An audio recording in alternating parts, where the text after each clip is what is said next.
Isang piraso ng papel, isang itim na ballpen, iyon lang ang nakapagitan sa luma niyang buhay at sa bagong kinabukasang ipinapangako para sa kanyang kaisa-isang anak. Nanginginig ang kamay ni Eliana habang hawak ang ballpen, nakatutok sa blankong linya sa ibabaw ng kanyang pangalan. Ang ingay lang ng electric fan at ang sarili niyang paghinga ang naririnig niya sa kanilang maliit na sala. "Pirmahan niyo na po, Nay. Para po ito sa future namin ni Mateo," malambing na sabi ni Isabel, ang maganda at sopistikadang nobya ng kanyang anak. Itinaas ni Eliana ang kanyang paningin. Naroon si Mateo, nakatayo sa likod ni Isabel, bahagyang nakayuko. Hindi siya makatingin ng diretso sa mga mata niya. Siguro ay nahihiya lang ang anak ko, naisip ni Eliana. Nahihiyang humingi na naman sa ina. Isang pamilyar na kirot ang kumurot sa kanyang dibdib, ngunit agad niya itong iwinaksi. Anong sakripisyo ba ang hindi kayang ibigay ng isang ina para sa kanyang anak? "Para sa'yo ito, anak." Bulong niya, higit sa sarili kaysa kay Mateo. "Lahat para sa'yo." Ilang oras lang ang nakalipas. Ang amoy ng pinakuluang suka at bawang mula sa niluluto niyang adobo ang bumabalot sa buong kabahayan. Ito ang paborito ni Mateo. Habang hinihintay itong lumambot, lumabas muna siya sa kanyang hardin. Simple lang iyon, may mga tanim na sampagita, gumamela, at isang maliit na puno ng kalamansi. Pero bawat sulok niyon ay may alaala ng kanyang yumaong asawang si Roberto. Dito sila madalas magkape sa umaga, pinaplano ang mga pangarap nila para kay Mateo, ang batang ulilang inampon nila at minahal na parang sariling dugo at laman. Napangiti si Eliana habang dinidiligan ang mga halaman. Ngayon, ang mga pangarap na iyon ay malapit nang matupad. Darating si Mateo kasama si Isabel para sa isang mahalagang balita. Isang business opportunity, sabi ng kanyang anak sa telepono. Isang pagkakataon para tuluyan na silang umasenso sa buhay. Maya-maya pa'y isang pamilyar na busina ng motor ang kanyang narinig. Si Mateo na iyon, agad niyang pinatay ang gripo at sinalubong ang mga ito sa tarangkahan. Isang matamis na ngiti ang nakapaskil sa kanyang mga labi. "Mateo, anak, Isabel, iha, tamang-tama ang dating ninyo. Malapit nang maluto ang adobo." Masayang bati niya. "Wow, Nay, paborito ko yan," sabi ni Mateo. Ngunit sa kabila ng masiglang tono, may bakas ng kung anong bigat sa kanyang mga mata. Hinalikan niya ang kamay ng ina, ngunit mabilis na iniwas ang tingin. Si Isabel naman ang yumakap sa kanya.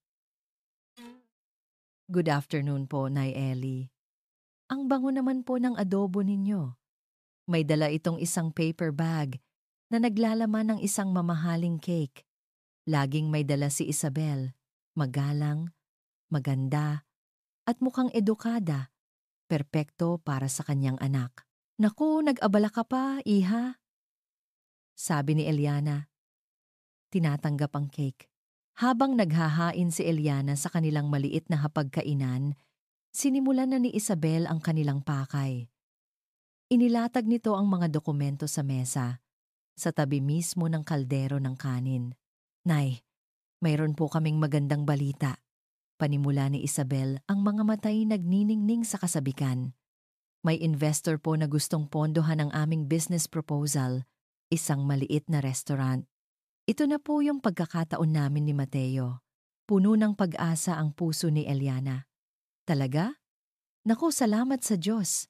Pero may isa po silang kondisyon, Nay." Dugtong ni Isabel. Ang boses ay maingat na tila ayaw makasakit. "Kailangan po namin ng collateral, isang patunay na seryoso kami sa negosyo. At naisip po namin." Nag-aalangan itong sumulyap kay Mateo. Si Mateo ang nagpatuloy, kahit hindi nakatingin sa ina. "Ang bahay at lupa po, Nay. Kailangan po naming isangla. Pansamantala lang po." Parang may malamig na kamay na humaplos sa batok ni Eliana. Ang bahay na ito, ang tanging pamana ni Roberto, ang tahanan ng lahat ng kanilang alaala. Napansing marahil ni Isabel ang pagbabago sa kanyang mukha. Agad itong lumapit at hinawakan ang kanyang kamay. Nako, Nay, wag po kayong mag-alala. Pansamantala lang po talaga. Kapag kumita na po ang restaurant, tutubusin po natin agad. At ang totoo po niyan, plano po talaga naming ipagpatayo kayo ng mas malaki at mas magandang bahay. Yung hindi nyo na po kailangang mag-igib ng tubig kapag mahina ang tulo sa gripo. Ang mga salitang iyon ay tumagos sa puso ni Eliana. Isang mas magandang buhay para sa kanilang lahat. Hindi ba't iyon naman ang palagi niyang ipinagdarasal? Sakto namang dumungaw ang kanilang kapitbahay na si Aling Marites mula sa bintana nito. Maring Eli, nangangamoy ang adobo mo ah. Pahingi naman, pabirong sigaw nito. Sige, Mare. Mamaya, padadalhan kita. Ganting sigaw ni Eliana. Ngunit nang mapatingin si Aling Marites sa mga bisita niya, bahagyang kumunot ang noo nito. Tiningnan nito si Isabel mula ulo hanggang paa bago bumaling kay Mateo na halatang hindi mapakali. Oh, nandyan pala ang magsyota. Sabi ni Marites may kakaibang tono. Ingat lang, Mare. Baka lahat ng pinaghirapan ninyo ni Paring Berto ay mapunta lang sa wala. Marites, saway ni Eliana. Nahihiya. Ngumiti lang si Isabel, isang ngiting hindi umabot sa kanyang mga mata. Hayaan niyo na po si Aling Marites, Nay. Ganyan po talaga ang mga walang magawa sa buhay. Oh, siya po, Nay. Heto na po yung papel. Pirma na lang po ninyo ang kailangan para masimulan na namin ang pangarap namin. Mabilis nitong ibinaling muli ang atensyon kay Eliana, na para bang gustong putulin ang anumang pag-aalinlangang itinanim ni Marites. At doon na nga sila humantong. Sa harap ng papel na iyon, sa ilalim ng tingin ng dalawang taong pinakamamahal niya, ibinigay ni Isabel ang ballpen sa kanya. Malamig ito sa kanyang palad. Tiningnan niya si Mateo. Sa wakas, tumingin din ito sa kanya. Nakita niya ang pagsusumamo sa mga mata nito. Isang tingin na nagsasabing, Nay, magtiwala po kayo sa akin. At iyon lang ang kailangan niya, ang tiwala. Dahil para kay Eliana, ang pagmamahal sa anak ay katumbas ng walang hanggang pagtitiwala. Binasa niya ang nakasulat sa itaas ng dokumento, Deed of Absolute Sale. Hindi pamilyar sa kanya ang mga salitang iyon. Siguro ay ganoon lang talaga ang tawag sa mga papeles ng sanglaan ngayon. Ang mahalaga ay ang kinabukasan ni Mateo. Bumuntong hininga siya ng malalim at sa isang mabilis ngunit mabigat na galaw, inilapat niya ang dulo ng ballpen sa papel. Iginuhit niya ang kanyang pangalan, ang pirma na 1,000 beses na niyang isinulat sa report card ni Mateo, sa mga paalam sa eskwela, sa mga papeles sa ospital. Ngunit ngayon, iba ang bigat. Ayan na mga anak, sabi niya. Pilit nang ngumingiti habang iniaabot ang dokumento. Sana ay magtagumpay kayo. Mabilis na kinuha ni Isabel ang papel. Ang mukha ay nagliliwanag sa tagumpay. Si Mateo ay nanatiling tahimik. Lumipas ang ilang araw. Puno ng pag-asa ang puso ni Eliana. Bawat umaga, iniisip niya ang restaurant na itatayo ng kanyang anak, ang bagong bahay na ipinangako sa kanya. Hindi na niya gaanong nakikita si Mateo. Abala na raw sa pag-aayos ng mga papeles para sa negosyo. Naintindihan niya, isang hapon. Habang nagwawalis siya sa bakuran, isang kartero ang tumawag sa kanyang pangalan. May inabot itong isang makapal na brown envelope na may selyo ng isang law office. Nagtaka siya. Wala naman siyang inaasahang sulat mula sa isang abogado. Pumasok siya sa loob ng bahay at maingat na binuksan ang sobre. Isang opisyal na dokumento ang nasa loob. Nanginginig ang kanyang mga kamay habang binabasa ang mga nakalimbag na salita. Hindi niya maintindihan ang karamihan. Puro legal terms. Ngunit may mga salitang tumatak sa kanyang isipan. Mga salitang paulit-ulit na umalingaw-ngaw sa kanyang ulo na parang isang masamang panaginip. Formal notice to vacate the premises. Within 48 hours. Sold to the new lawful owner, Mississippi, Isabel Reyes. Nabitiwan ni Eliana ang sulat. Dahan-dahan itong lumipad pababa. Sumasayaw sa hangin bago tuluyang bumagsak sa sahig na semento. Nanlamig ang buo niyang katawan. Ang ingay ng electric fan ay biglang nawala. Napalitan ng isang nakabibinging katahimikan. Hindi maaari. Nagkakamali lang sila. Isang masamang biro lang ito. Kinuha niya ang kanyang cellphone. Nanginginig ang mga daliri habang hinahanap ang pangalan ni Mateo. Kailangan niyang makausap ang kanyang anak. Kailangan niyang marinig mula dito na isa lang itong malaking pagkakamali. Ngunit nang pindutin niya ang call button, ang tanging sumagot sa kanya ay isang malamig at walang emosyong boses mula sa kabilang linya. The number you have dialed is currently unavailable. Paulit-ulit niyang pinindot ang redial. Bawat bigong tawag ay parang suntok sa kanyang sikmura. Ang bawat pagtunog ng automated voice na nagsasabing unavailable ang numero ni Mateo ay isang dagdag na patak ng lason sa kanyang nagwawalang sistema. Hindi! Baka na-lowbat lang. O baka nagdadrive. Bulong ni Eliana sa sarili. Pilit na kumakapit sa pinakamanipis na hibla ng pag-asa. Sinubukan niyang tawagan ang numero ni Isabel, pero ganoon din ang resulta. Unavailable. Isang malakas na katok sa pinto ang halos magpatalon sa kanya. Hindi ito ang karaniwang katok ng mga kapitbahay, mabibigat at mapilit. Nanginginig ang mga tuhod na lumapit siya sa pinto at marahang binuksan ito. 3 malalaking lalaki na hindi niya kilala ang tumambad sa kanya. Magandang hapon po. Kayo po ba si Eliana Santos? Tanong ng isa na may hawak na clipboard. Ako nga. Bakit? Nandito po kami para ipatupad ang notice of eviction. Kailangan nyo na pong ilabas ang mga gamit ninyo at lisanin ang property na ito. Diretsyong sabi ng lalaki. Walang bakas ng anumang emosyon. Parang binuhusan ng nagyayelong tubig si Eliana. Eviction? Anong eviction? Nagkakamali kayo. Pag-aari ko ang bahay na ito. Ako si Eliana Santos. Ayon po sa dokumentong hawak namin. Napirmado ninyo. Naibenta na po ang property na ito kay Miss Isabel Reyes. Trabaho lang po ito, ma'am. Kung maaari po sana, wag na po nating pag-awayan pa. Hindi! Hindi totoo yan! Isang lalang yon! Isang malaking pagkakamali! Sigaw niya.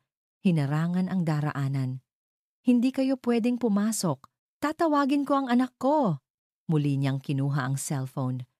Ngunit bago pa man niya maidial ang numero, isang pamilyar na boses ang pumunit sa tensyonadong hangin. Hindi mo na kailangang tawagan si Mateo. Eliana. Napalingon si Eliana. Nakatayo sa may tarangkahan si Isabel.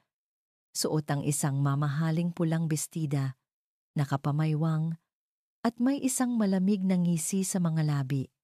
Wala na ang malambing at magalang na si Isabel. Ang kaharap niya ngayon ay isang estrangherang may mga matang parang yelo. Isabel. Iha, mabutit dumating ka. Sabihin mo sa kanila. Sabihin mong nagkakamali lang sila. Nagsusumamong sabi ni Eliana. Dahan-dahang lumakad si Isabel palapit. Ang bawat hakbang ay tila isang insulto.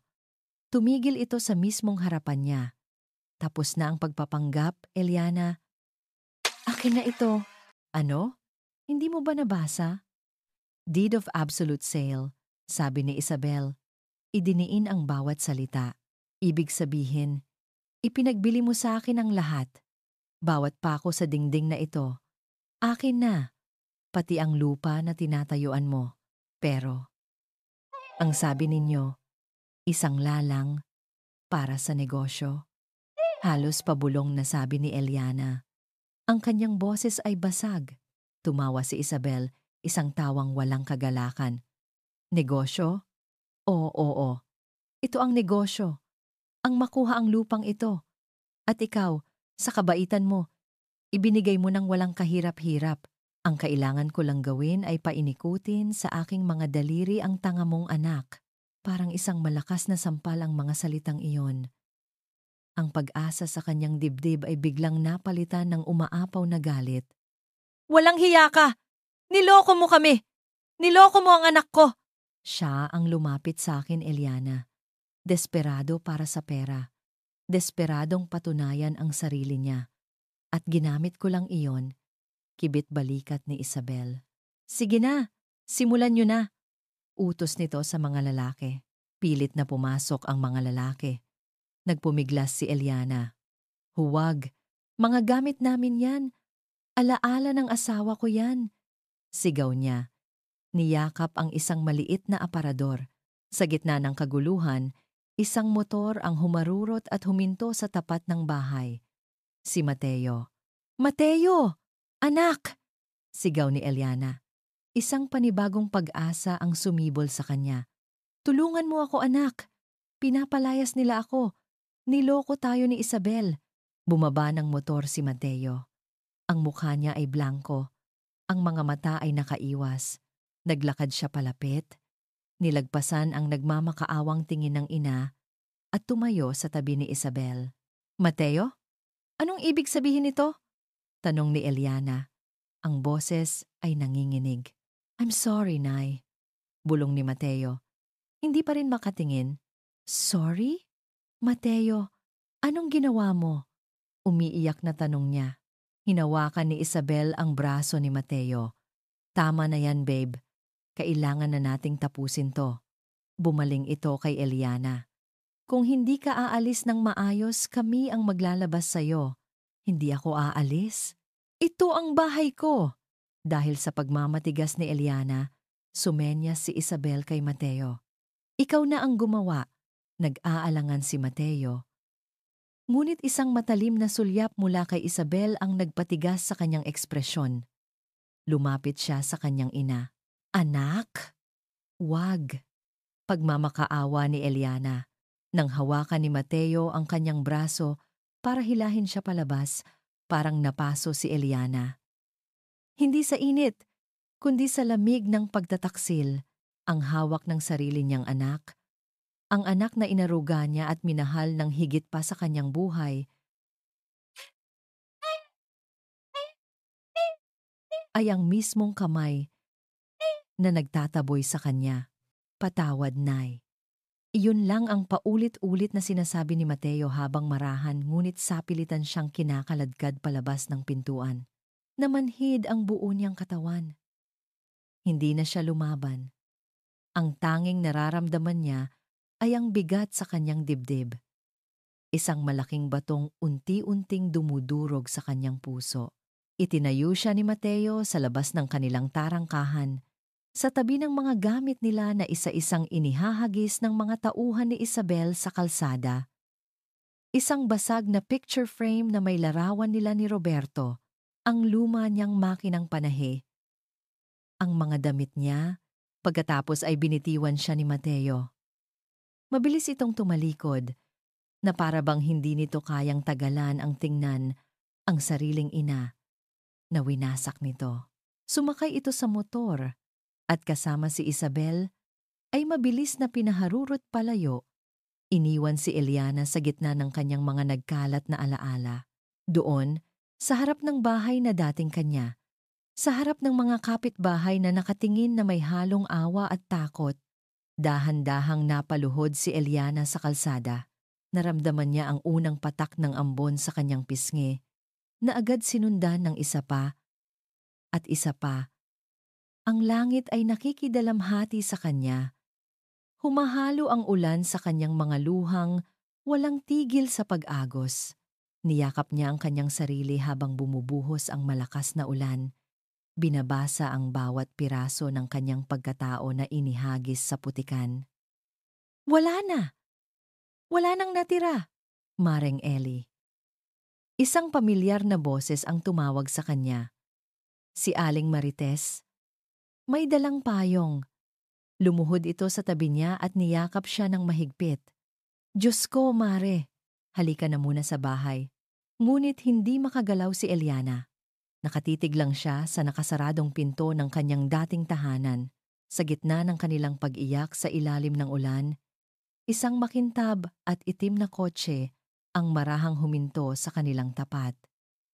Bumukas ang bintana sa backseat, bumaba ang isang lalaking naka-suit and tie, may hawak na itim na payong. Maingat itong lumapit sa kanila, sinisiguradong hindi matatalsikan ng putik ang mamahalin nitong sapatos. Tumingin ito ng diretso kay Eliana na nakalugmok pa rin sa kalsada. Kayo po ba si Mrs. Eliana Santos? Magalang na tanong ng lalaki. Nakatingin lang si Eliana sa estranghero. Ang mukha nito ay kalmado at seryoso. Walang bahid ng awa tulad ng mga mukha ng kapitbahay. Ito ang klase ng tao na hindi mo inaasahang makikita sa kanilang simpleng lugar. Ako nga, basag ang boses na sagot ni Eliana, habang niyakap siya ng mahigpit ni Aling Marites. Ako po si Attorney Ricardo Vargas, pakilala ng lalaki. Pasensya na po sa istorbo, Mrs. Santos, pero kailangan po nating mag-usap. Mag-usap? Wala na po akong. Nagsimulang manginig ang labi ni Eliana. Wala na siyang anumang pag-aari. Wala na siyang bahay. Wala na siyang pamilya.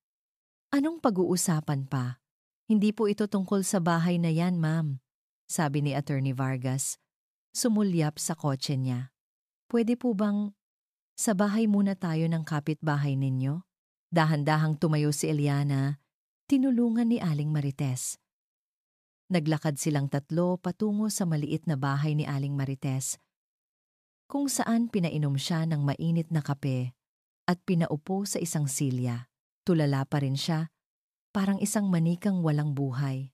Ma'am Eliana, alam ko po na hindi ito ang tamang oras, pero mayroon po akong mahalagang balita na kailangan ninyong malaman, panimula ni Attorney Vargas. Inilabas niya ang isang brown folder. May kasong nakapending po sa korte noon laban sa isang malaking construction company. Kumunot ang noo ni Eliana. Kaso? Hindi ko po alam. Tungkol po ito sa asawa ninyo, si Mr. Roberto Santos. Paliwanag ng abogado.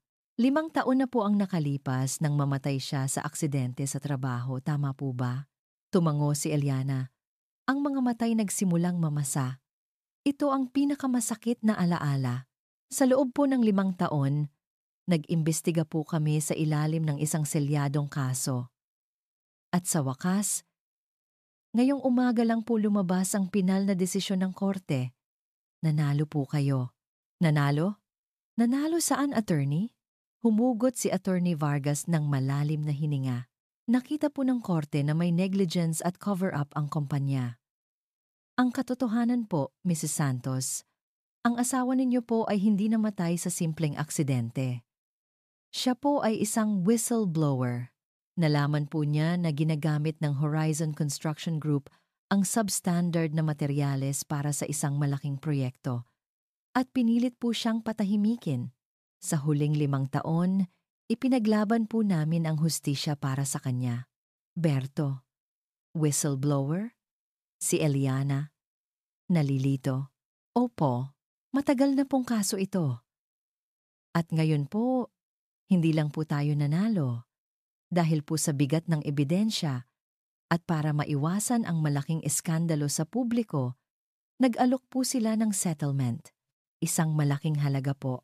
Pinalitan ni Attorney Vargas ang kanyang folder ng isang tseke. Inilapag niya ito sa mesa, sa harap ni Eliana. Ang desisyon po ng korte ay binibigyan kayo ng kabayaran. Mrs. Santos, narito po ang 500 milyong piso. Walang imik si Eliana. Tinitigan niya ang tseke. Ang numerong 500 milyong ay tila lumulutang sa hangin. Naramdaman niya ang kamay ni Aling Marites na humawak sa kanyang braso, nanginginig din sa gulat. 500 milyon, attorney? Tanong ni Eliana. Pilit na pinaniniwalaan ang nakikita niya. Para saan?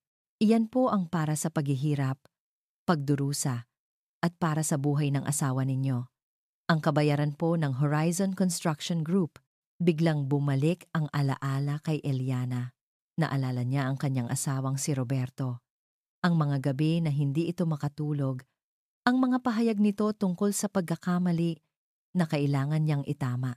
Naalala niya ang kanyang mukha sa huling gabi ng kanilang pag-uusap. Puno ng determinasyon, hindi ko po akalain. Bulong ni Eliana, nagsimulang umagos ang kanyang mga luha. Hindi ito luha ng kaligayahan, luha ito ng sakit at panghihinayang. Dahil kung mayroon lang silang pera noon, hindi niya hahayaan si Mateo na maloko ni Isabel. Biglang bumangon ang isang matinding galit sa kanyang puso. Galit sa mundo na kumuha ng kanyang asawa. Galit sa kumpanyang nagpatahimik dito.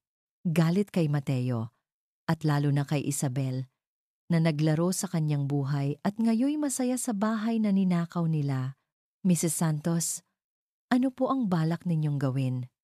Tanong ni Attorney Vargas. Kalmado. Uminom si Eliana ng kape.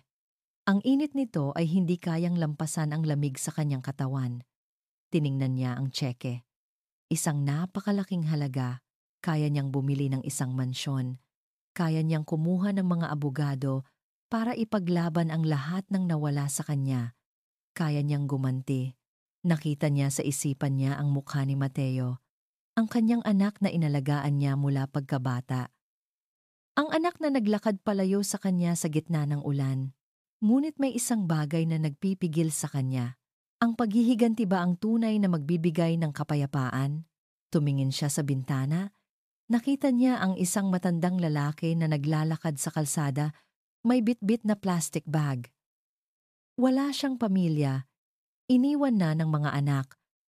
Katulad niya, doon, sa kalagitnaan ng kanyang pagdurusa, isang ideya ang pumasok sa isip ni Eliana, isang ideyang mas malaki kaysa sa paghihiganti.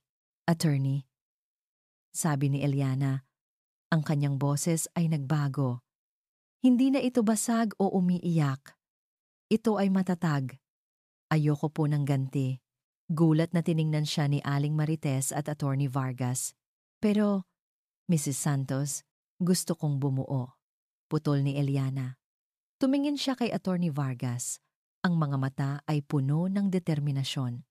Gusto kong magtayo ng isang lugar para sa mga taong katulad ko. Mga taong nawalan ng pamilya. Mga taong pinabayaan ng sariling anak. Magtayo ng ano po? Tanong ni Attorney Vargas. Isang bahay pag-asa, sabi ni Eliana. Tumango. Isang tahanan kung saan walang ina ang luluhod sa ulan at walang matanda ang tatalikuran ng sariling dugo at laman. Ang bawat paggising ni Mateo ay isang pakikipaglaban. Pakikipaglaban sa imahe ng kanyang ina na nakaluhod sa gitna ng ulan. Ang mukha ay basang-basa ng luha at pagtataksil. Paulit-ulit na bumabalik ang eksenang iyon sa kanyang isipan. Isang bangungot na sumusunod sa kanya kahit sa liwanag ng araw. Babe, ano ba? Tulala ka na naman, sabi ni Isabel. Inilapag ang isang tasa ng kape sa harap niya. Nakasuot ito ng isang silk na roba, abala sa pag-scroll sa kanyang mamahaling cellphone. Relax, okay? We're living the dream. Tumayo si Mateo at lumapit sa bintana. Mula sa kuwarto nila, tanaw niya ang maliit na hardin na buong pagmamahal na inalagaan ni Aling Ellie. Ngayon, walang nag-aalaga. Hindi ako mapakali, Isabel. Mahinang sabi niya. Lagi kong naiisip si nanay. Ano ka ba? Matanda na yon? Kaya na niya ang sarili niya, walang pakialam na sagot ni Isabel. Besides, kasalanan din naman niya. Kung pumayag lang siya ng maayos, hindi na sana umabot sa ganoon. Parang may kung anong kumirot sa dibdib ni Mateo. Pero niloko natin siya. Ang sabi natin, isang lalang. Details? Details, sabi ni Isabel. Iwinagayway ang kamay. Ang importante, nakuha natin ang gusto natin. At malapit na tayong magkapera. Malaking pera. Sa loob ng isang linggo, napansin ni Mateo ang pagbabago kay Isabel. Palagi itong may kausap sa telepono. Mga taong hindi niya kilala, na may mga boses na tila nagmamadali at may awtoridad. Palagi siyang nagmamadaling umalis, suot ang mga bagong damit at alahas, at umuuwi ng gabi na, at ang pera, at parang tubig na dumadaloy sa mga kamay nito. Isang gabi, nagising si Mateo sa gitna ng kadiliman. Narinig niya ang boses ni Isabel mula sa sala. Dahan-dahan siyang bumangon at sumilip mula sa siwang ng pinto. "Yes, sir. On process na po ang lahat," sabi ni Isabel sa kausap nito sa telepono. "Just give me 1 more week. Mura niyo nang makukuha ang lupa. Perfect for a high-rise condominium." Walang-wala na po ang dating may-ari. Condominium? Akala niya ba ay restaurant ang itatayo nila? Kinabukasan, hindi na natiis ni Mateo. Habang naliligo si Isabel, palihim siyang bumalik sa dati nilang kapitbahayan. Itinigil niya ang motor sa kanto at naglakad. Umaasang makikita niya ang kanyang ina. Ngunit wala. Tahimik ang lugar. Nakita niya si Aling Marites na nagwawalis sa tapat ng bahay nito. Naglakas loob siyang lumapit. Aling Marites. Napatigil sa pagwawalis si Aling Marites. Tiningnan siya nito mula ulo hanggang paa. Ang mga mata ay puno ng galit at pandidiri. "Anong ginagawa mo rito, Mateo? Hindi ka pa ba nakontento sa ginawa mo sa nanay mo? Gusto ko lang po siyang makita. Gusto kong malaman kung nasaan siya, kung okay lang ba siya." Tumawa ng mapakla si Aling Marites. "Okay? Sa tingin mo magiging okay ang isang ina na itinaboy ng sarili niyang anak? Nawala siya, Mateo. May mga nagsasabing nabaliw na raw at nagpagala-gala na lang sa kung saan." Parang piniga ang puso ni Mateo sa narinig. Nabaliw? Ang kanyang ina? Hindi po. Hindi po totoo yan. "Umalis ka na!" sigaw ni Aling Marites. Itinuro ang walis sa kanya. "Wala kang karapatang tumapak pa sa lugar na ito. Isa kang walang utang na loob." Walang nagawa si Mateo kundi tumalikod, dala-dala ang bigat ng mga salita ni Aling Marites. Habang paalis, isinara nito ang pinto ng malakas. Isang pagsasarang nagsasabing, hindi na siya parte ng mundong iyon. Gabi na nang umuwi si Mateo, bagsak ang balikat. Nadatnan niya si Isabel na naglalakad pabalik-balik sa sala. Ang mukha ay balisa. "Saan ka galing? Kanina pa kita tinatawagan." Bungad nito sa kanya. Nagmuni-muni lang, matamlay na sagot niya. "Wala akong panahon para dyan," sigaw ni Isabel. "May problema tayo, malaking problema." "Ano na naman?" "Ang nanay mo," sabi ni Isabel, ang mga matay nanlilisik. Hindi siya nabaliw at lalong hindi siya naghihirap. "Anong ibig mong sabihin?" "May tumawag sa akin. Isang private investigator na inupahan ko para subaybayan siya, para siguraduhing hindi siya gagawa ng gulo. At alam mo ba ang nalaman niya?" Huminto si Isabel, tila hindi makapaniwala sa sasabihin. "May pera ang nanay mo. Maraming pera." Hindi naintindihan ni Mateo. "Pera? Paano?" Doon, sa gitna ng sala na dati puno ng tawanan, narinig ni Mateo ang isang tawag sa telepono na muling magpapabago sa lahat. Inilagay ni Isabel ang tawag sa loudspeaker. Isang magaspang na boses ng lalaki ang narinig mula sa kabilang linya. "Ma'am Isabel, kumpirmado po. Si Eliana Santos po ay nakatanggap ng 500 milyong piso mula sa isang court settlement." Nanlaki ang mga mata ni Mateo. 500 milyon? Saan galing ang ganoong kalaking pera? Bago pa man siya makapagsalita, narinig niya ang pagmumura ni Isabel sa telepono. Ang boses nito ay puno ng gulat at galit. "Ano? May 500 milyon siya? Imposible! Alamin mo kung saan niya nakuha ang perang yan. Alamin mo lahat. At alamin mo kung nasaan siya ngayon." Ibinaba ni Isabel ang tawag. Humarap ito sa kanya, ang mukha ay nag-aapoy. "Narinig mo yon?" At sa buong panahong ito, hinayaan kanyang magmukhang kaawa-awa sa pag-aakalang tinutulungan mo siya. Ang utak ni Mateo ay gulong-gulo, ngunit sa likod ng lahat ng pagkalito, isang tanong ang namayani. Kung may ganoong kalaking pera ang kanyang ina, bakit hindi niya ito sinabi? At ano ang gagawin ni Isabel ngayon na alam na niya ang katotohanan? Ang alikabok at ang init ng araw ay hindi ininda ni Eliana. Nakatayo siya sa gitna ng isang malawak at bakanteng lupa sa Antipolo, kasama si Attorney Vargas. Dati, ang mundo niya ay kasinliit lang ng kanyang munting hardin. Ngayon, sa kanyang harapan, ay isang blankong canvas kung saan itatayo niya ang kanyang bagong layunin. Sigurado po ba kayo rito, Mrs. Santos? Tanong ni Attorney Vargas. Pinapaypayan ang sarili gamit ang isang folder. Malaki po ang lupang ito at malaki rin po ang magagastos sa pagpapatayo. Tumingin si Eliana sa abogado, isang maliit na ngiti ang sumilay sa kanyang mga labi. Ito ang unang pagkakataon sa loob ng ilang linggo na nakangiti siya ng totoo. Sigurado ako, attorney. Bawat sentimo ng perang ito ay may bahid ng dugo at sakit ng asawa ko. Hindi ko ito sasayangin sa luho. Gagamitin ko ito para bigyan ng kahulugan ang kanyang sakripisyo. May bagong apoy sa kanyang mga mata. Ang dating pighati ay napalitan ng isang determinasyon na mas malaki pa sa kanyang sarili. Sa tulong ni Attorney Vargas, sinimulan nila ang lahat. Kumuha sila ng mga permit, umupa ng isang respetadong kontraktor at bumili ng mga materyales. Ang pangalan ng proyekto, Bahay Pag-asa. Isang linggo ang lumipas. Isang maliit na groundbreaking ceremony ang idinaos. Walang media, walang magarbong handaan.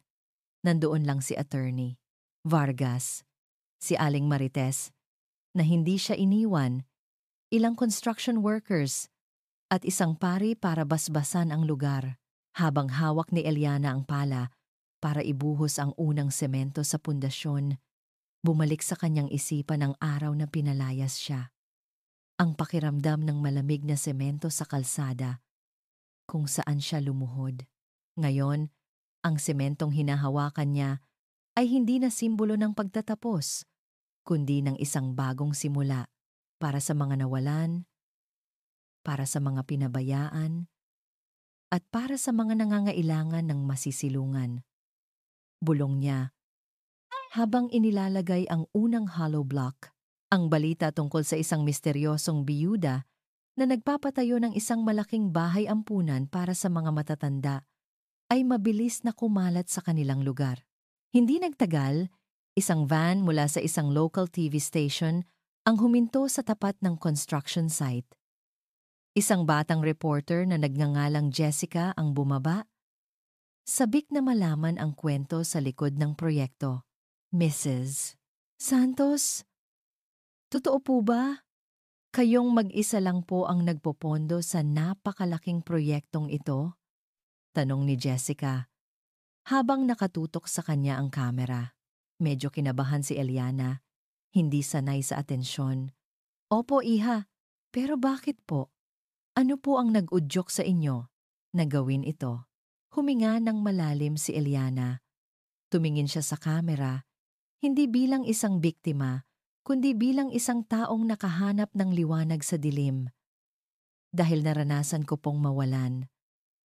Naranasan ko pong talikuran at ayokong maranasan pa iyon ng iba. Ang Bahay Pag-asa ay hindi po tungkol sa akin. Tungkol po ito sa mga tulad ko. Para ipaalala sa kanila na laging may pag-asa at may nagmamalasakit pa. Ang interview ay umere ng gabing iyon. Kinabukasan, ang kwento ni Eliana ay naging viral. Dumagsa ang mga tawag at mensahe ng suporta. May mga nag-alok ng donasyon, may mga gustong mag-volunteer. Bigla, ang kanyang personal na misyon ay naging misyon ng isang buong komunidad. Siya ay naging si Ina ng pag-asa. Ngunit kasabay ng liwanag ay ang pagdating ng anino. Nagsimula sa mga maliliit na bagay. Isang umaga, nadatnan na lang nilang nawawala ang 10 sako ng semento.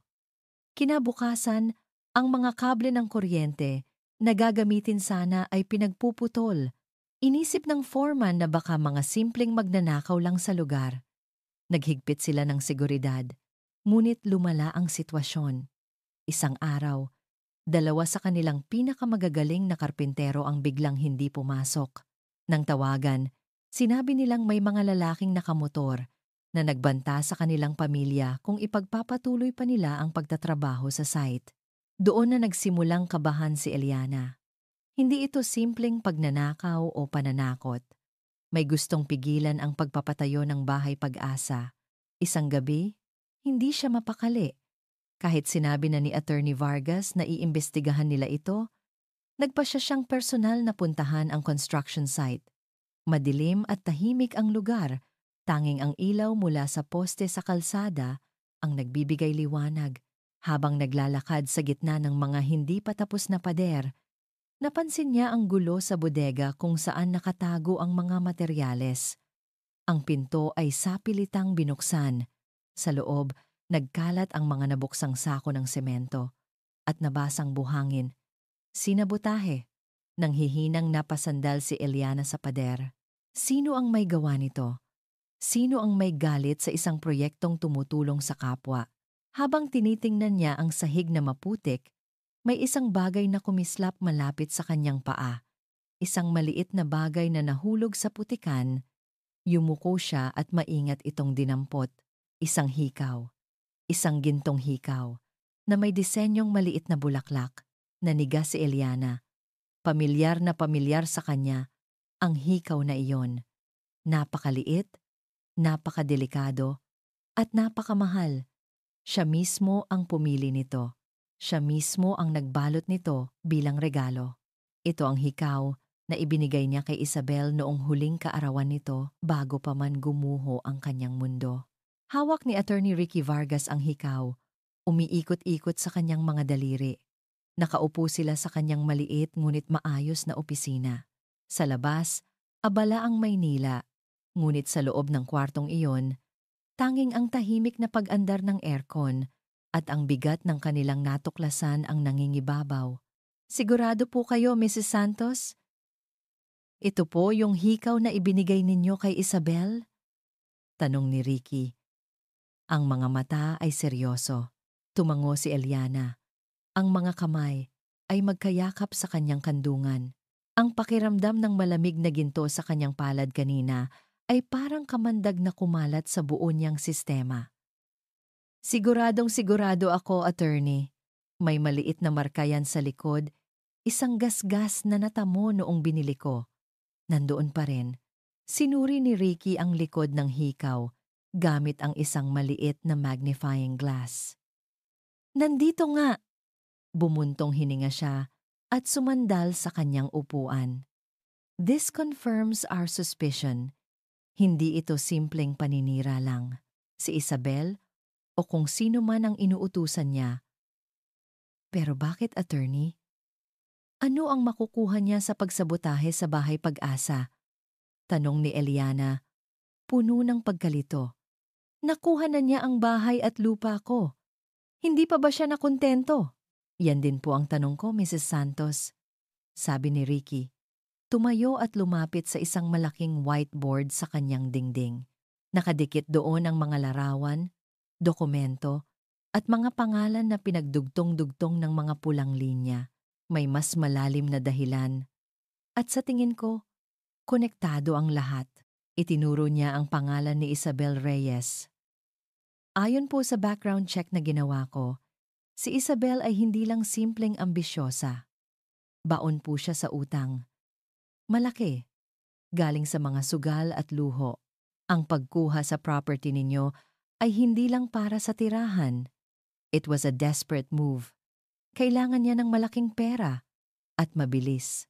Sunod niyang itinuro ang pangalan ng Horizon Construction Group, ang kumpanyang nagbayad ng settlement, at heto naman po ang kumpanyang pumatay sa asawa ninyo.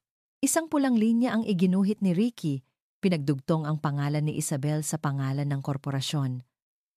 Ang tanong, may connection ba sila?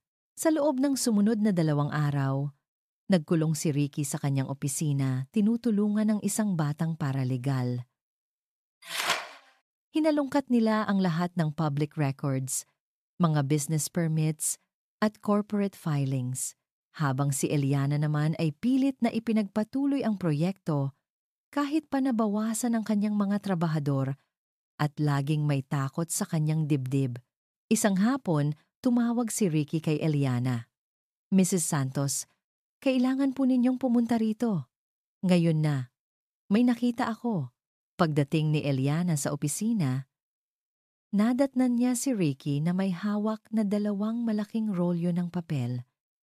Ang isa ay isang blueprint. Ang isa naman ay isang mapa ng Antipolo. "Mrs. Santos, ito po ang kopya ng blueprint para sa Bahay Pag-asa," sabi ni Ricky. Inilatag ang unang papel sa malaking mesa.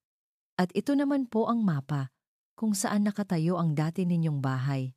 Kinuha niya ang isang dokumentong nakuha niya mula sa City Hall, isang application para sa isang major land development. At ito ang proposed development plan ng Horizon Construction Group para sa isang proyektong tinatawag nilang Antipolo Prime Terraces. Inilatag niya ito sa ibabaw ng mapa. Nanigas si Eliana. Ang lugar na pagtatayuan ng Marangyang Condominium Complex ay eksaktong sumasakop sa ilang lote sa kanilang lugar. At nasa gitna ng lahat ng yon, minarkahan ng isang malaking pulang X ay ang maliit na lote kung saan nakatayo ang dati niyang tahanan. "Hindi ko maintindihan," sabi ni Eliana. Nanginginig.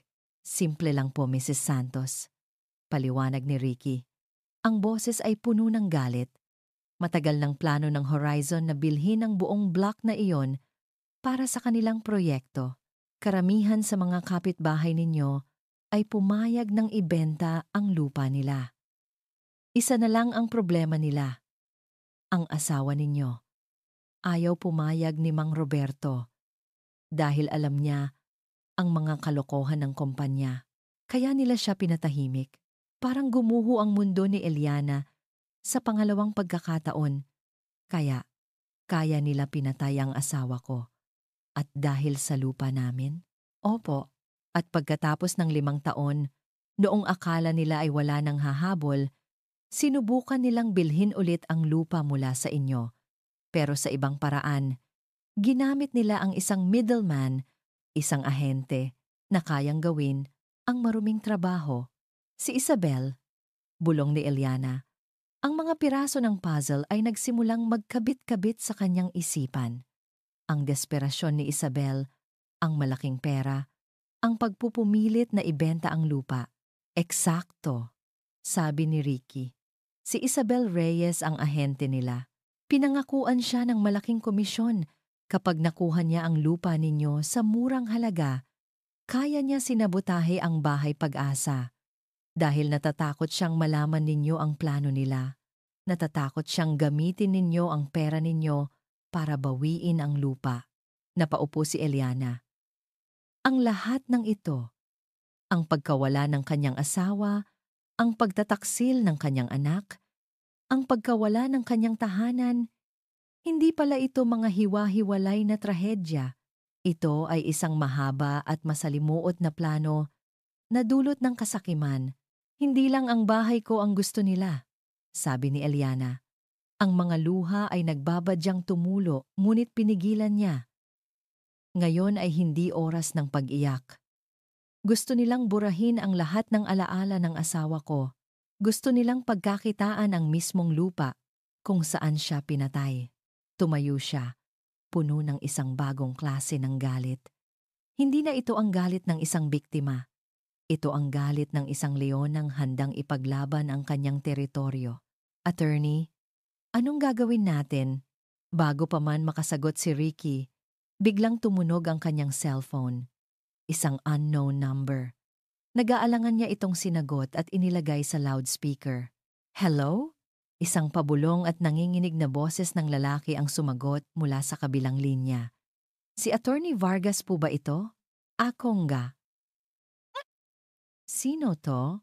Hindi na po mahalaga kung sino ako. Isa po akong dating engineer sa Horizon. Narinig ko po ang nangyari kay Engineer Roberto Santos. At hindi po ako matahimik. Huminto ang lalaki. Tila nag-iipon ng lakas ng loob. Alam ko ang totoong nangyari sa asawa ni Mrs. Santos. Alam ko kung sino ang nag-utos. Magkita tayo. Pero mag-iingat kayo, attorney. Mga demonyo ang binabangga ninyo. Ang pagpupulong kasama ang misteryosong engineer ay nagbigay sa kanila ng bala. Ngunit bago pa man nila ito magamit, isang bomba ang sumabog sa kanilang harapan, isang bombang hindi nila inaasahan.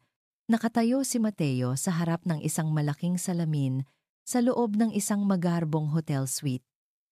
Abalang inaayusan ng makeup artist ang kanyang mukha. Tinatakpan ang maitim na bilog sa ilalim ng kanyang mga mata.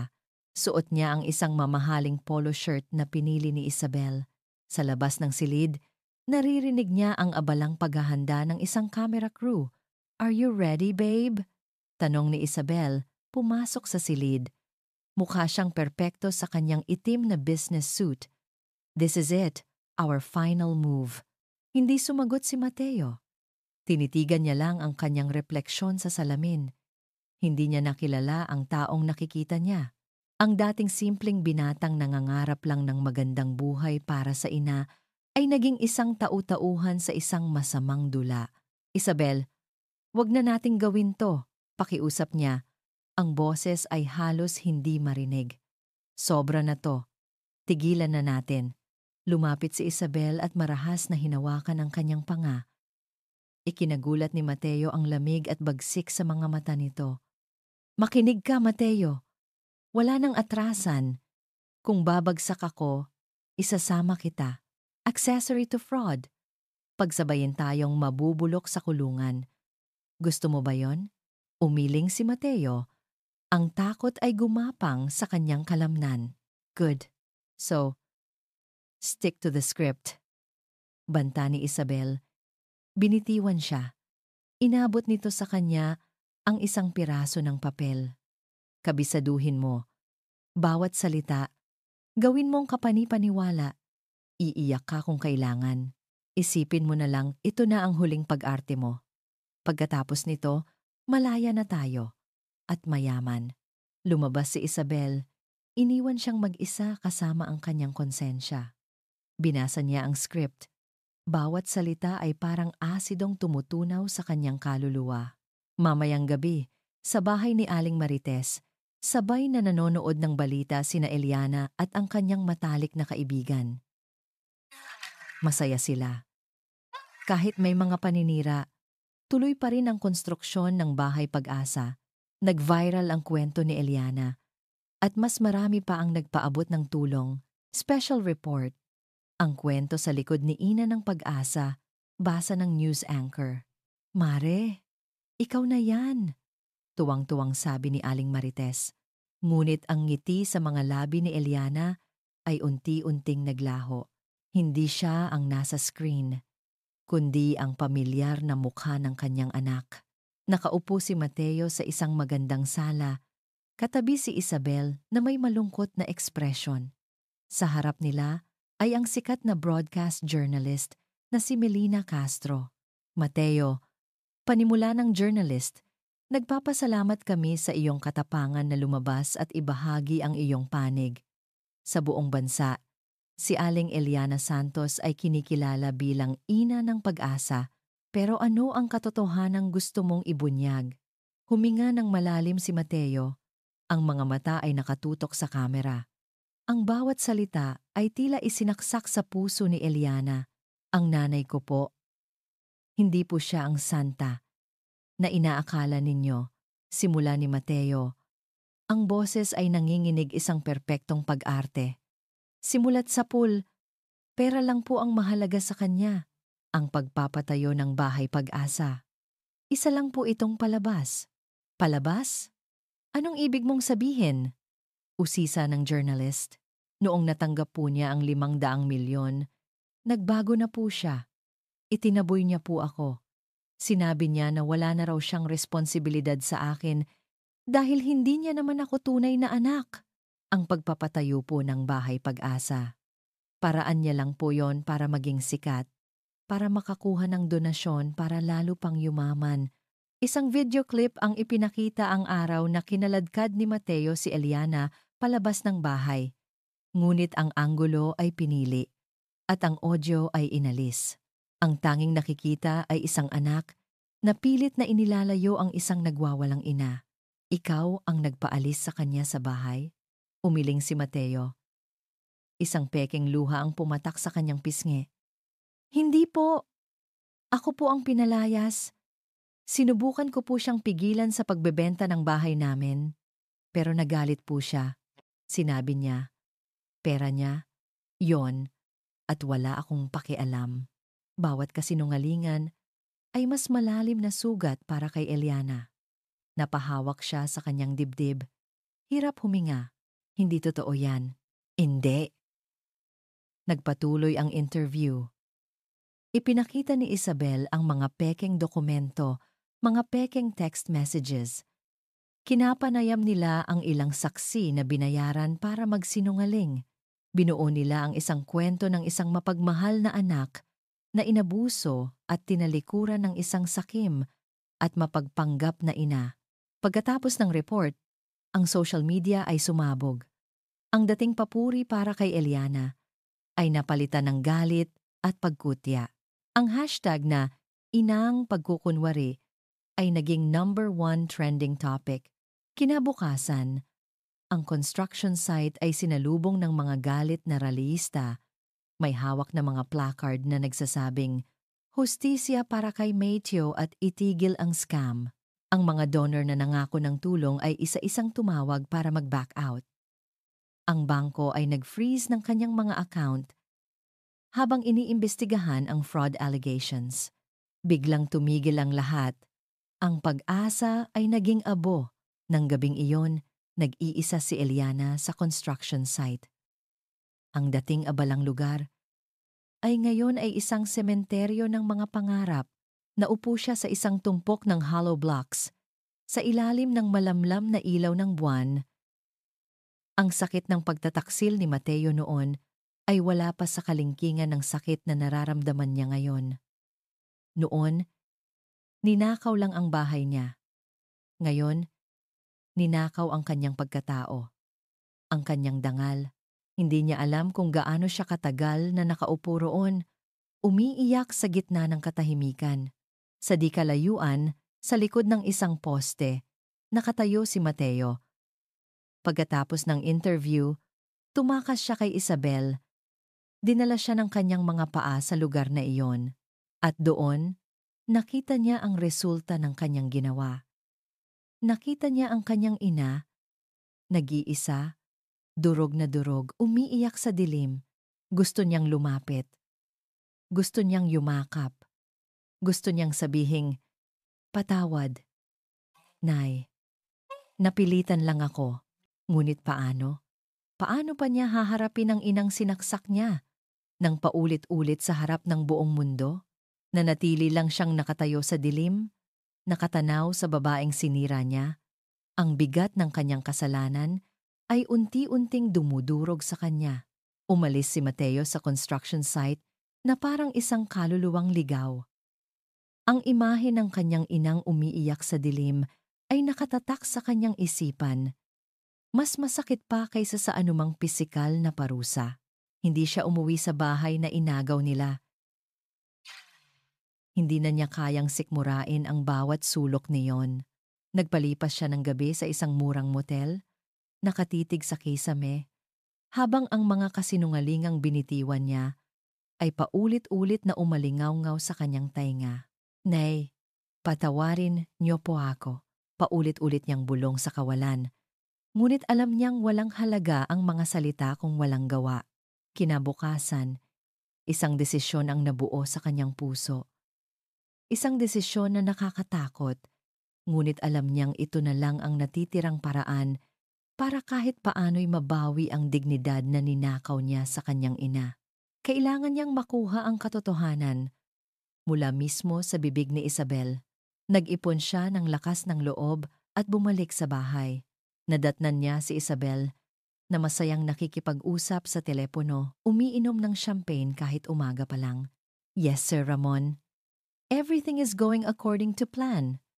Rinig niyang sabi ni Isabel. The public is on our side. In a few weeks, Eliana Santos will be nothing but a forgotten memory. Then, the land is all yours. Nang makita siya ni Isabel, mabilis nitong ibinaba ang tawag. Oh, you're back! Akala ko naglayas ka na.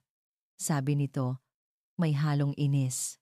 Pinilit ni Mateo na magpakita ng takot at pagsisisi, isang huling pag-arte para sa pinakamahalagang layunin.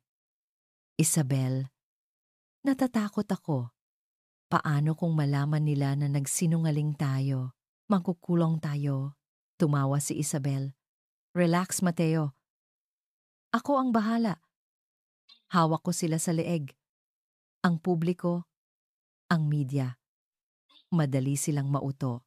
Ang kailangan mo lang gawin ay manahimik at maghintay sa pera natin. Pero paano si nanay? Paano kung idemanda niya tayo? Pagpapatuloy ni Mateo. Dahan-dahang inilabas ang kanyang cellphone mula sa bulsa at palihim na pinindot ang record button. Idemanda? Muling tumawa si Isabel, mas malakas ngayon. Anong ebidensya niya? Wala. Samantalang tayo, may interview, may mga saksi. Tayo ang biktima rito, tandaan mo yan? At yung paninira sa construction site niya, napakatalino ng ideya kong iwan doon ang hikaw. Ngayon, kung magsusumbong siya, sasabihin ng mga pulis na nagtatanim lang siya ng ebidensya para siraan ako. It's the perfect crime, babe. Lumapit si Isabel at niyakap siya. Ang galing natin, di ba? Akalain mo yon? Yung matandang yon na may 500 million, natalo natin gamit lang ang laway. At ikaw, ang galing mong umarte. Halos maniwala na rin ako na talagang inapi ka ng nanay mo. Hindi kumibo si Mateo. Hinayaan niya lang na magsalita ng magsalita si Isabel, habang ang cellphone sa kanyang kamay ay tahimik na nagre-record ng bawat pag-amin, bawat pagtawa, bawat salitang magiging katapusan nito. At yung horizon, pagmamayabang pa ni Isabel, malapit na nilang ibigay ang komisyon ko. 10 milyon, Mateo. At kapag nakuha na natin yon, aalis na tayo sa Pilipinas. Magsisimula tayo ng bagong buhay sa ibang bansa, kung saan walang nakakakilala sa atin. Nang marinig iyon, alam na ni Mateo na sapat na ang kanyang nakuha. Maingat niyang pinatay ang recording at ibinulsa ang cellphone. Tama ka, Isabel. Sabi niya, sa huling pagkakataon. Ang galing mo. Kinagabihan, habang mahimbing na natutulog si Isabel, dahan-dahang kinuha ni Mateo ang lahat ng dokumentong itinago nito sa isang vault, ang orihinal na deed of sale, ang mga kontrata nito sa Horizon, ang mga resibo ng pagbayad sa mga pekeng saksi. Inilagay niya ang lahat sa isang bag, kasama ang cellphone na naglalaman ng recording. Umalis siya sa bahay na iyon nang walang lingon-likod. Dumiretso siya sa opisina ni Attorney Ricky Vargas. Gabi na, ngunit nagulat siyang makita na bukas pa ang ilaw doon. Kumatok siya. Si Attorney Vargas mismo ang nagbukas. Halata ang pagod at puyat sa mukha nito. Nang makita siya, agad na nagbago ang ekspresyon nito. Napalitan ng galit at pagkamuhi. Anong ginagawa mo rito? Malamig na tanong ng abogado. Hindi sumagot si Mateo. Pumasok siya sa loob. At doon, sa harap ng abogadong tumutulong sa kanyang ina, dahan-dahan siyang lumuhod. Inilapag niya ang bag sa sahig at yumuko. Ang noo ay halos sumayad sa lupa. Wala po akong karapatang humingi ng tawad, sabi ni Mateo. Ang boses ay basag sa pag-iyak at pagsisisi. Hindi po ako humihingi ng tawad para sa sarili ko. Binuksan niya ang bag at inilahad ang laman nito. Ang mga dokumento, ang cellphone, nandyan po ang lahat ng ebidensya. Ang pag-amin ni Isabel, ang koneksyon niya sa Horizon. Lahat po. Tumingin siya sa abogado, ang mga mata ay puno ng pagsusumamo. Gawin niyo ang lahat para ipakulong siya at para tulungan ang nanay ko kahit hindi na niya ako mapatawad, kahit habang buhay niya akong kamuhian. Ang importante lang po, malinis ulit ang pangalan niya.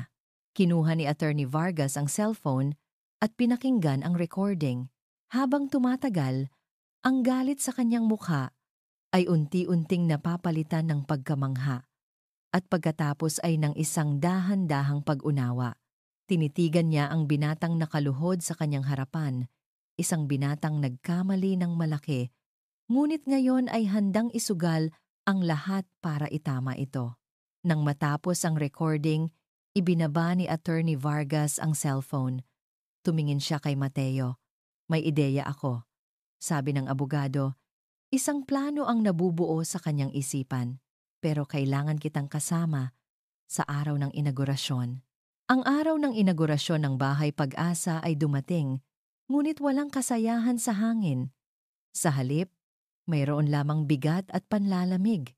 Ang entabladong inihanda ay halos walang palamuti. Ang mga silyang nakahanay para sa mga bisita ay halos walang laman. Nandoon lang si Aling Marites at ilang matatandang kapitbahay na hindi nagpatinag sa mga kasinungalingan. Nakatayo si Eliana sa gilid ng entablado, nakatingin sa kanyang obra. Ang gusali ay hindi pa tapos na tapos. Ngunit nakatayo na, isang simbolo ng isang pangarap na halos naabot, bago winasak. Ayon kay Attorney Vargas, kailangan nilang ituloy ang seremonya. Ito raw ang magiging simula ng lahat. Nagtiwala siya. Ilang sandali pa, isang kumpol ng mga van mula sa media ang dumating. Bumaba ang mga reporter, dala ang kanilang mga kamera, handang i-cover ang kabiguan ni Eliana Santos. At kasama nila, bumaba mula sa isang magarang kotse si Isabel Reyes. Suot ang isang puting-puting bestida na parabang isa siyang anghel. Sa likod niya ay ang sikat na journalist na si Melina Castro. Naglakad si Isabel na parang reyna. Isang mapanuyang ngiti ang nakapaskil sa kanyang mga labi. Lumapit siya kay Eliana. Nag-abala ka pa talagang ituloy to, Eliana. Pabulong na sabi ni Isabel, puno ng pang-iinsulto. Sino ang mga bisita mo? Ang mga langaw? Don't worry. I brought the media para makita ng buong Pilipinas ang katapusan mo. Hindi kumibo si Eliana. Tumingin lang siya ng diretso sa mga mata ni Isabel at sa unang pagkakataon, hindi takot o sakit ang nakita ni Isabel. Nakita niya ang kalmadong lakas. Nagsimula ang programa. Si Attorney Vargas ang unang umakyat sa entablado. Magandang umaga po sa inyong lahat. Panimula niya. Nandito po tayo ngayon para sa isang selebrasyon na naudlot. Isang pangarap na sinubukang wasakin ng kasinungalingan. Nagbulungan ang mga reporter. Sa mga nakaraang linggo, pagpapatuloy ni Attorney Vargas, isang panig lang po ng kwento ang ating narinig. Ngayong araw, pakinggan po natin ang katotohanan, hindi mula sa akin, hindi mula kay Mrs. Eliana Santos, kundi mula mismo sa taong nasa likod ng lahat ng ito. Mula sa malaking speaker na nakakabit sa entablado, isang boses ang umalingaw-ngaw, isang boses na pamilyar sa lahat, ang boses ni Isabel. Ang galing natin, di ba? Akalain mo yon, yung matandang yon na may 500 milyon. Natalo natin gamit lang ang laway. Nanlaki ang mga mata ni Isabel. Ang kanyang mapanuyang ngiti ay biglang naglaho, napalitan ng purong gulat at takot. Hinanap ng kanyang mga mata ang pinanggagalingan ng tunog at yung paninira sa construction site niya. Napakatalino ng ideya kong iwan doon ang hikaw. It's the perfect crime, babe. Ang buong recording ay ipinarinig. Bawat pag-amin, bawat pagtawa, ang kanyang koneksyon sa horizon, ang kanyang plano na tumakas, ang katahimikan sa lugar, ay nakabibingi. Ang mga kamera na dating nakatutok kay Eliana ay ngayon ay sabay-sabay na bumaling kay Isabel na namumutla at nanginginig. That's fake! Doctored yan! Sigaw ni Isabel. ngunit walang naniwala. Ang kanyang boses sa recording ay malinaw na malinaw. Nang matapos ang recording, 2 pulis na nakauniporme ang tahimik na lumapit sa kanya. Ms. Isabel Reyes, inaaresto ka namin para sa kasong estafa, perjury at paninirang puri. Hindi! Hindi niyo ako pwedeng arestuhin! Bitawan niyo ako. Nagpupumiglas na sigaw ni Isabel. Ngunit huli na ang lahat. Habang kinakabitan siya ng posas, isang tao ang lumabas mula sa likod ng entablado. Si Mateo. Ang mga kamera ay mabilis na bumaling sa kanya. Siya ang nawawalang piraso sa kwento. Kinuha ni Mateo ang mikropono mula kay Attorney Vargas. Humarap siya sa lahat. Ang kanyang mga mata ay nakatuon lamang sa isang tao sa kanyang ina. Lahat po ng narinig ninyo. Totoo po yun, sabi niya. Ang boses ay nanginginig ngunit desidido. At ako, naging bahagi po ako ng kasinungalingang iyon.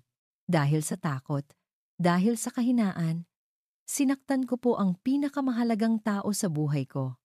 Wala pong sapat na salita para ilarawan ang pagsisisi ko. Naglakad siya pababa ng entablado at lumapit kay Eliana. Sa harap ng lahat, sa harap ng mga kamera na nag-flash, dahan-dahan siyang lumuhod. Nay. Umiyak na sabi niya, patawarin niyo po ako. Nay, patawad. Hindi makapagsalita si Eliana. Ang mga luha ay muling bumalong sa kanyang mga mata.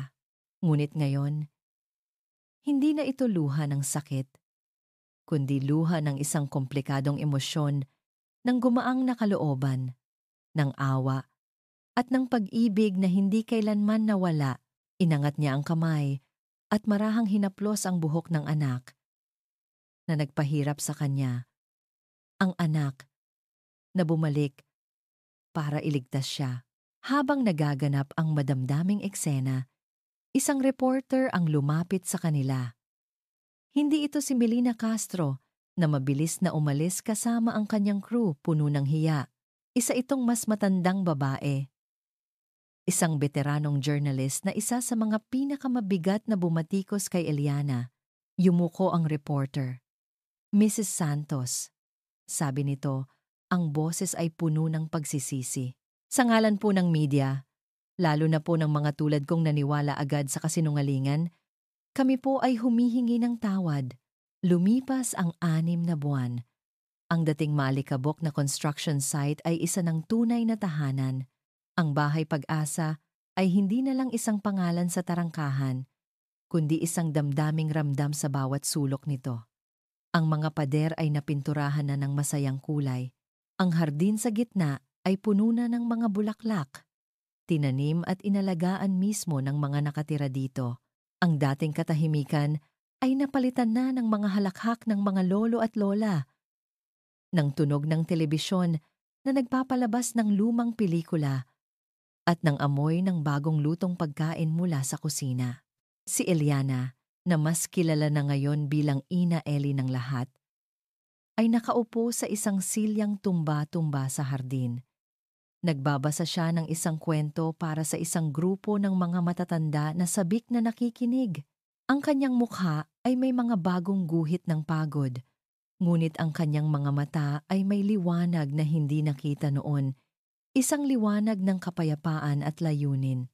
Ang balita tungkol sa ginawa ni Mateo ay naging daan para mabuksan ang isang malawakang investigasyon laban sa Horizon Construction Group. Ang testimonya ng misteryosong engineer, kasama ang mga dokumentong isinuko ni Mateo, ay nagdiin sa mga opisyal ng kumpanya. Ang kwento ng pagpaslang kay Roberto Santos ay muling nabuksan, at sa pagkakataong ito, ang hustisya ay tuluyan ng nakamit. Si Isabel Reyes ay napatunayang nagkasala at hinatulan ng mahabang pagkabilanggo. Si Mateo, hindi niya ito kasama. Pagkatapos ng inaugurasyon, nagkaroon sila ng isang mahaba at tahimik na pag-uusap. Walang sumbatan, tanging mga luhang nagsasabi ng lahat. Hindi po ako hihingi ng kapatawaran, Nay, sabi ni Mateo noon, dahil hindi ko pa po ito deserve.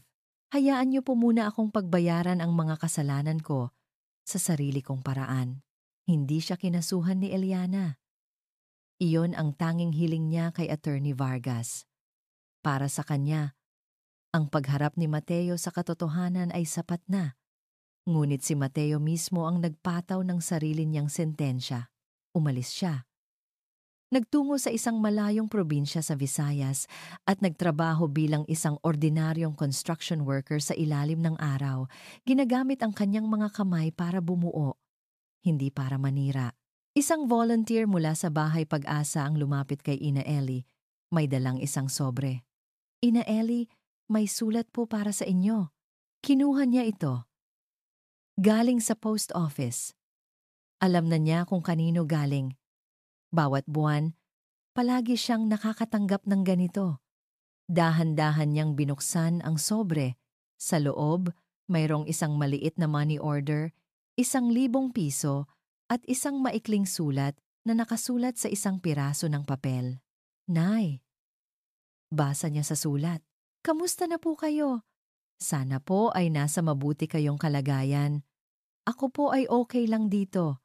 Mainit po pala talaga ang araw kapag nasa construction ka. Ngayon ko lang po naintindihan kung gaano kahirap ang trabaho ni Itay noon. Ipinapadala ko po itong maliit na halaga. Alam ko pong parang isang patak lang ito sa dagat kumpara sa lahat ng nawala sa inyo, pero ito po ang galing sa malinis kong pagtatrabaho.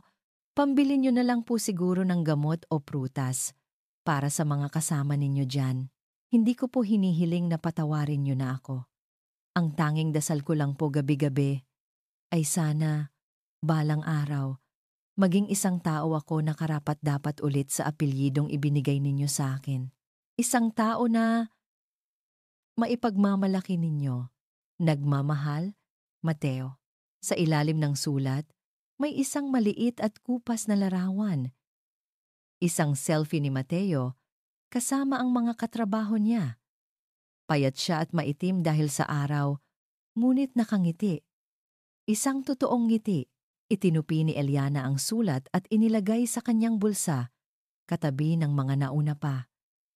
Hindi niya sinasagot ang mga sulat ni Mateo. Alam niyang hindi pa ito ang tamang panahon. Alam niyang pareho pa silang nasa kani-kanilang paglalakbay ng paghilom. Tumingin siya sa paligid.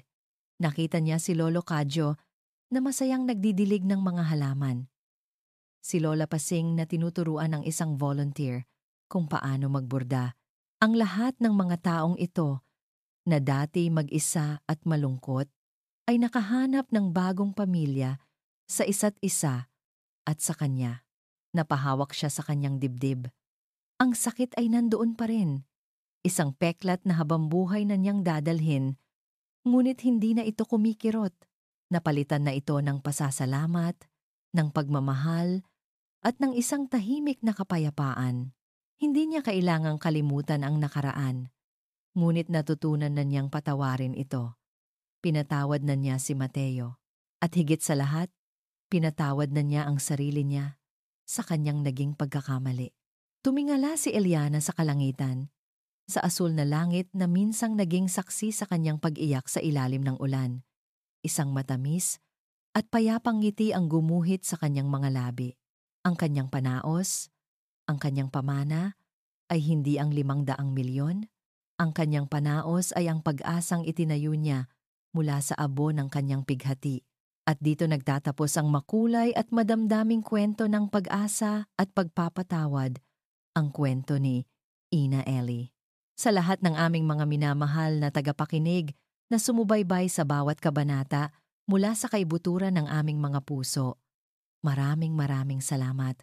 Ang samahan ninyo sa amin sa paglalakbay na ito ay ang siyang nagbibigay buhay at kahulugan sa aming mga isinusulat. Ang pagsulat sa kwento ng Panaos ay isang paglalakbay na puno rin ng emosyon. Bawat patak ng luha ni Ina Ellie, bawat bigat ng pagsisisi ni Mateo, at bawat hibla ng kasakiman ni Isabel ay aming naramdaman. Nais naming lumikha ng isang salamin na sumasalamin sa mga pagsubok na maaaring harapin ng sinuman sa atin, sapagkat ang kwentong ito ay higit pa sa pagtataksil at pagbangon. Ito ay isang paalala na ang tunay na lakas ay hindi matatagpuan sa paghihiganti, kundi sa kakayahang magpatawad lalo na sa ating mga sarili. Ito ay isang paalala na kahit sa pinakamadilim na kabanata ng ating buhay, palaging may puwang para sa panibagong simula. At ang pinakamalaking sakit ay maaaring maging binhi ng pinakamagandang pag-asa. Ano ang inyong naramdaman? Anong aral ang inyong napulot mula sa paglalakbay ni Ina Ellie? Inaasahan po namin ang inyong mga komento at saloobin sa ibaba. Nais naming marinig ang inyong tinig. Muli, ang aming taus-pusong pasasalamat sa inyong walang sawang pakikinig at suporta. Hanggang sa susunod na kwento.